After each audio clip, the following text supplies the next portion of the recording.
The Republican Party is very angry right now. Ted Cruz is very angry. Josh Hawley is very angry. Charlie Kirk, right-wing media pundit, is very angry. They're all very angry. I mean, they're always very angry, but they're particularly angry right now.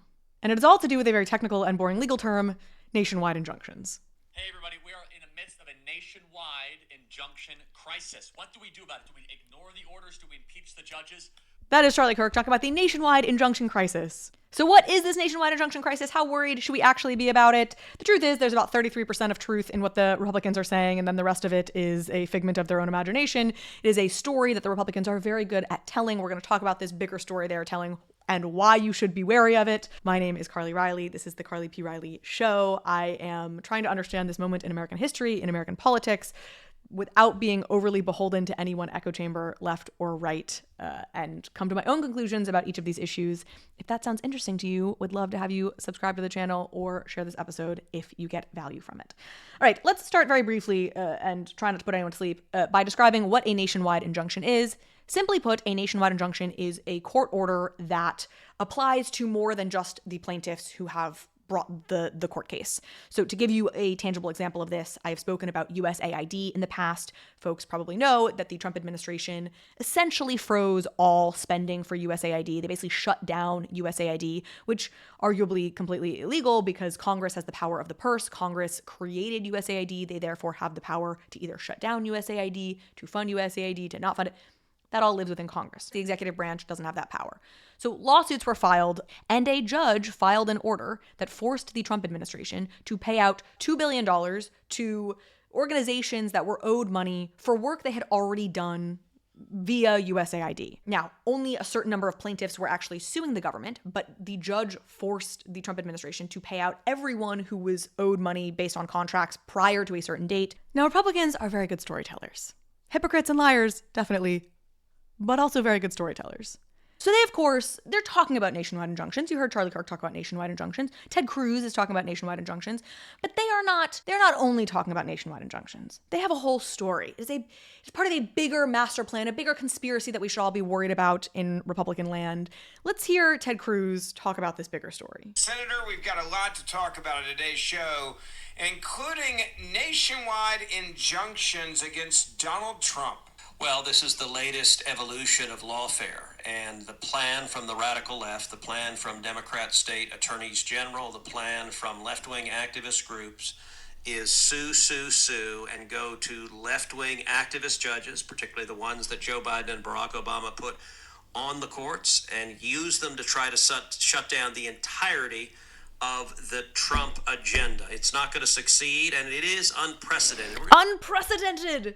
See what he did there? It was so good. Democrats, I feel like, are not as good at this. So, his co-host says, we're going to talk about nationwide injunctions, and what does Ted Cruz do? He doesn't define nationwide injunctions like I just did, like a fucking idiot. No, he says, this is the latest iteration of lawfare. Law plus warfare. It is sexier. It is more interesting. It is a plan by the radical left, although also just the moderate left, because moderates are also suing the Trump administration for illegal shit, but we'll get there. It's a plan by the radical left to work with these radical activist judges, and it all fits together, and there's this deep conspiracy, and it's the state attorneys generals, and they're all in cahoots to ruin your life as a Republican. That is the message. That's what Ted Cruz essentially just said. And it is unprecedented.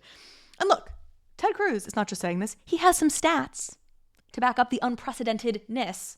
Let's hear that.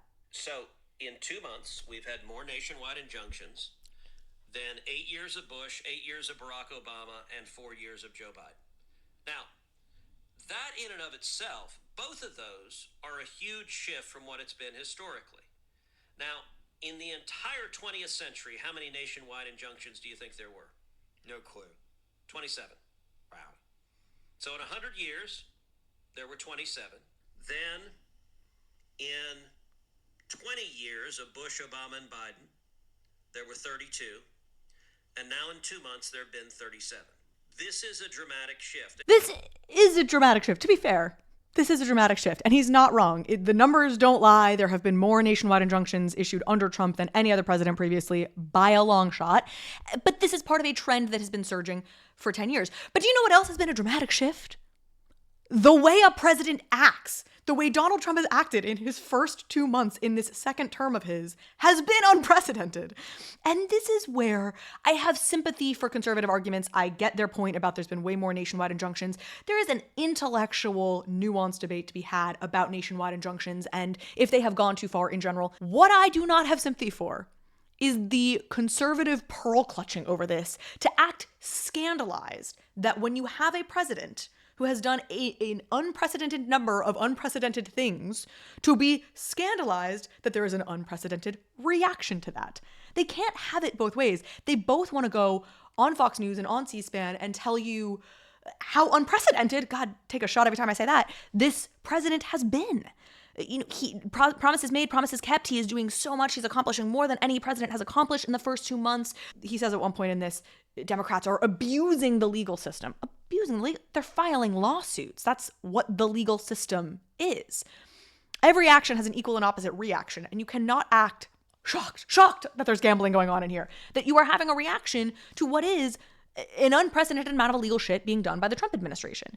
Now, I want to play a clip by Ezra Klein, who left-wing Democrat, who is a New York Times columnist. He was interviewing Martin Gurry, who is a Trump supporter and a former CIA analyst. And they're talking about just how unprecedented this first 2 months of the Trump administration is in ways that I think are important. The actions of the administration have been, your guy from Cuba, have been the assertion of an extraordinary amount of executive control over the administrative state. Things that I can tell you the Biden administration did not think they were allowed to do, right? The Obama administration did not think they were allowed to do. The amount of stories I have heard about how difficult it is to work through the privacy regulations of the IRS in order to make social insurance programs be smoother. And in the end, they just weren't that smooth because everybody was so concerned about privacy and you just couldn't get access to the systems. They just come in and they bust their way to the systems. First of all, it is hilarious that Ezra Klein has heard many stories about how difficult it was to enact social insurance programs within the IRS. I don't even know what that means. Regardless, the point he's making here is very interesting because you can interpret it 2 different ways. You can hear what he just said and you can go, see, Trump is being an authoritarian. He is seizing power. He is breaking rules, breaking laws to do whatever he wants. That is authoritarianism. You can also hear what Ezra Klein just said and go, you had a broken system. You had something that Democratic presidents wanted to enact to make the public's life better within the IRS, and they couldn't do it because the rules were such that they couldn't get around various rules and regulations. That's exactly why you need somebody like Trump to come in and bust up the system so that it can actually start working for people again in the way that people want. But in either of these scenarios, he is breaking through, as he put it, he is exerting an extraordinary amount of executive action. Now, again, you can have a reasonable argument for nationwide injunctions, against nationwide injunctions. Perhaps we do need somebody to step in and tame this because you do risk having an environment in which the president really can't do anything, the left or the right. If you're a president on the left or you're a president on the right, you can't do anything because judges are just going to shut you down. There is an intelligent conversation to be had about that. We'll continue to have that conversation. The Republicans are not having an intelligent conversation about this. They have created an entire story about lawfare. Again, there's truth to it.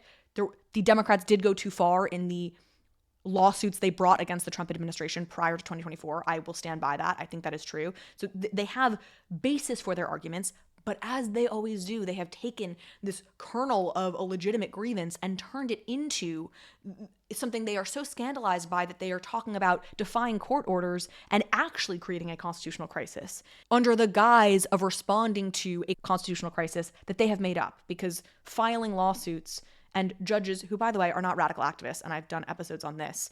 You have Democrats, you have Republicans, and at least some of them have ruled in favor of Trump in the past. This narrative that is at least partially a fiction of conservative imaginations that they have created in order to wage a war against the judiciary.